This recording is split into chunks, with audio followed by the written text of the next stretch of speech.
So in this video, I'm going to discuss the different ways that you can make money online with high ticket sales. Each one of these roles within high ticket sales will allow you to earn enough money to actually do it full time. That's how I did it. I got started right at the bottom, and alhamdulillah, even that role was enough for me to actually leave my job and go full time into this and actually make more than my corporate job was making at the time, even though I'd been working there for over 6-7 years, right? So the first role within high ticket sales is what we call an appointment setter. It's setting, appointment setter, whatever you want to call it. Basically, your job is to book qualified appointments. You're there to help the business have as many sales calls as possible. So you are often the first point of contact that the business has with a lead, right? So they might fill in an application, they might show some kind of interest, and you as an appointment setter will be the first point of contact, and you'll usually be on the phone to them. Now, you have DM setters, right? DM appointment setters who can do everything in the DMs. So if your English isn't the best, if you have maybe an accent and so on and so forth, DM setting is probably something that's better for you. If you're an appointment setter, a typical appointment setter, you will be speaking to these people. It's usually around anywhere between a 10 to 20 minute conversation, right? Usually it's around the 15-minute mark. Sometimes my calls would lead to about 20 minutes, 22 minutes, something like that. But the whole point of the conversation is for you to qualify that person, to see if they have the money, to see if they have it's a right fit for the business, so that the prospect can actually get value from whatever you're selling and the business can make money from them, right? If someone wants the product but they can't afford it, then it's absolutely useless you having them join the closing call. Why? Because they may be an amazing prospect, but the business is not going to make any money, right? So your role, in short, as an appointment setter is to book as many qualified sales calls for a business as you possibly can, and you usually will make around 5% commissions on each deal that you set up. Sometimes there is often a base. You might have like a base salary, and then you'll have commissions. Sometimes you get some offers who only do 2.5% commissions. Some offers do more than that. Some offers offer incentives. So let's say you collect 50K in cash collected, your percentage will go from 5% to 6%, right? So there's different ways. Typically, it's usually around 5% commissions, right? Now, that's an appointment setter. The role kind of above that is a closer. A closer is the person who sits on these sales calls, and their job is to sell the prospect. Their job is to collect payment. And this will often be done on a video call. You do get some roles where they close straight over the phone, but it's more common to have video calls because people want to see who they're buying from. They want to know if the person is legit. And that is often done when you can see a person and you can have a conversation with them, right? So what will often happen is that the setter will have the initial conversation. They will then send them some more resources to get them more warmed up and understanding of the whole process. That way, when the prospect jumps onto the closing call, they're just ready to basically buy, right? Now, that's in an ideal world. What often ends up happening is that the lead will throw objections. They might throw a money objection. Oh, it's too expensive. They might throw an objection of, I don't have the time. They might throw a partner objection, whatever it may be. The job of the closer is to learn the skill of sales, to run a good discovery, and to learn objection handling, to be able to overcome those objections so that the prospect pays at the end of the day and actually gets value from the product and the program, right? Whatever it may be. Sometimes it's an educational program. It can be a whole load of different things, right? So that is what a closer does. Now, beyond those two roles, you then have managers. So you can have a setter manager, you can have a closer manager. The job of the setter manager is to coordinate the setting team, make sure everyone's performance is high, check the analytics, the data, see where we can improve, and run reviews with each one of their team members to help them be the best setter possible. Hiring, firing, all of that kind of stuff. Everything that a manager would do. Same thing on the closer side. The closer manager will review closing calls, they'll hire people, fire people, they'll put new SOPs in place. Their job is to manage the team. They are responsible for improving the performance of the team and basically making more money for the business. Now, I forgot to mention the compensation structure for a closer. A closer's compensation structure is usually around 10%. So they will make 10% on every deal that they close, right? Now, you can also have bases and things like that with the closer role. It can differ, but for the most commonly, it's 10%. Managers will often earn way more money than the individual reps will. They will take a percentage of what their whole team generates, and so therefore it's in their best interest to actually make sure everyone's on top of their A game and basically performing to the best of their ability and making as much money for the business so that they can have a bigger cut as well, right? Same thing for setter managers, same thing for closer managers. It's basically the same. They often have a base and a percentage, and so This is obviously a harder role to get. You need some experience in the game. Once you've got that experience, that would be the next step for you. Now, another role is actually just being a consultant. So you can be a sales consultant. You can be someone who consults on how to run, build, fire, hire, train sales teams. You can go into a business, you can charge per the hour, you can charge per number of sessions, you can charge per, you can even have a retainer with a business where you'll come in, you'll run the training sessions for them, or the daily meetings, whatever it may be, and you will charge a set amount for your consulting services. So you're technically not like a team member of the business. You're not actively working with the business. You're probably working with a lot of different businesses and you're consulting for different businesses, and you can charge a lot higher and you're not restricted to one offer.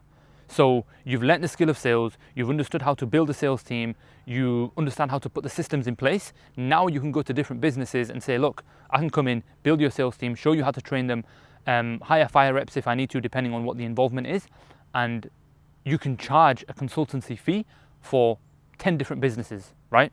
And that's another jump up in terms of the leverage that you can now have. You're getting paid differently now, right? And you're not restricted to one offer.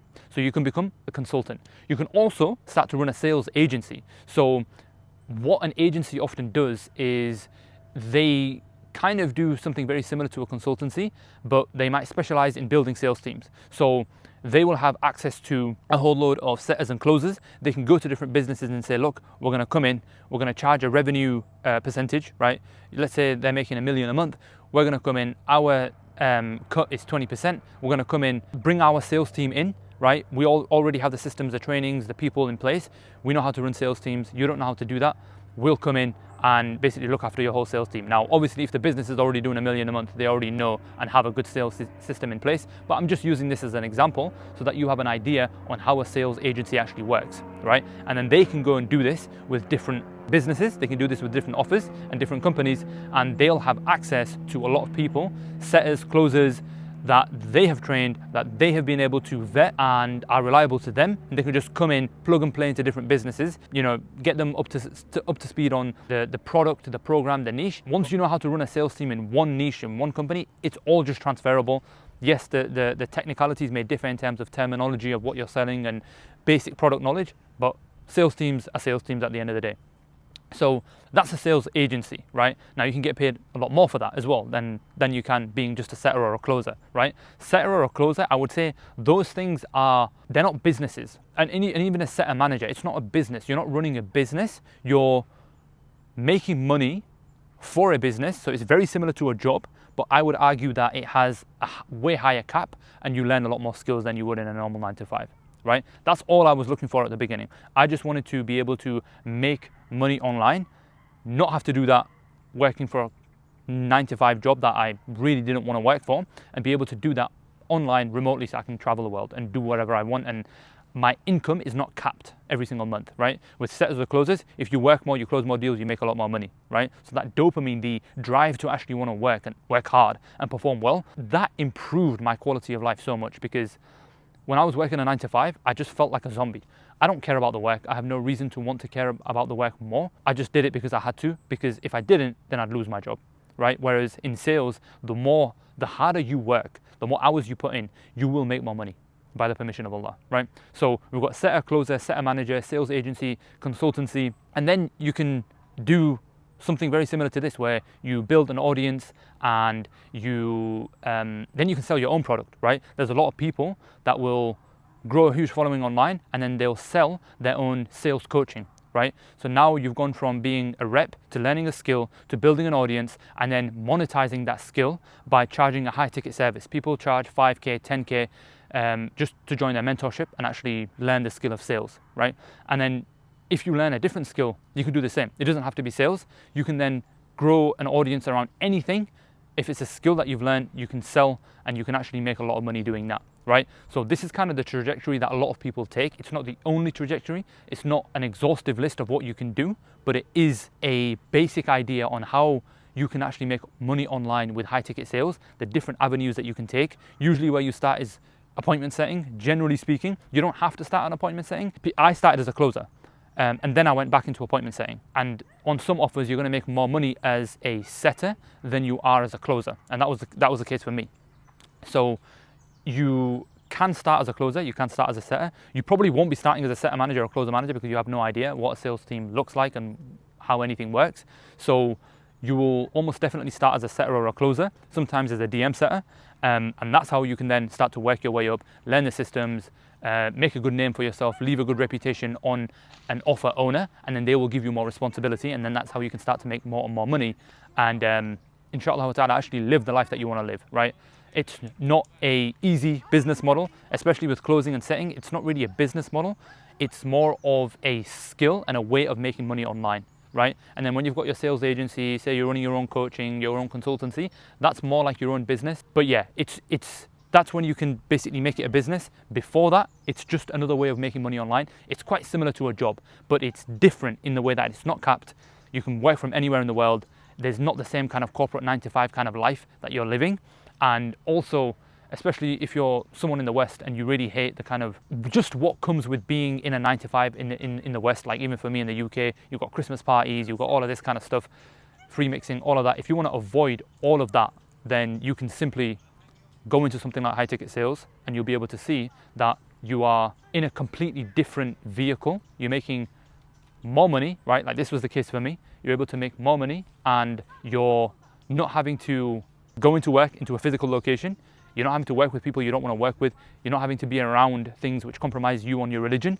And you have learned a skill which you can take for the rest of your life and really build a true living off of, where you have more control, you have the ability to make way more money, and you can genuinely have a much bigger impact. And this is not the goal for everybody. Some people just want to work a 9-to-5, they want to come home, and that's fine. There's nothing wrong with that. But if you're somebody who wants to achieve more than that, then high ticket sales is an incredible vehicle that I recommend that you should look into at least. I'm not saying it's for you, it's not for everybody, and it's not magic. It's not this easy path that if you work, you can take 2 to 3, I see people say this and it really bugs me.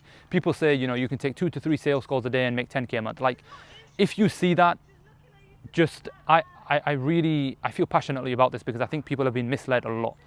It's not that easy. Are there opportunities where you can do that? Yes. But to find those opportunities, you often have to work so hard. You actually have to put in so much work, and you have to be in the right rooms, which takes so much work that before you can start to make 10K a month, taking 2 to 3 sales calls a day, you will have done so much work that it's inevitable that you was going to be in that position. Most offers are not like that.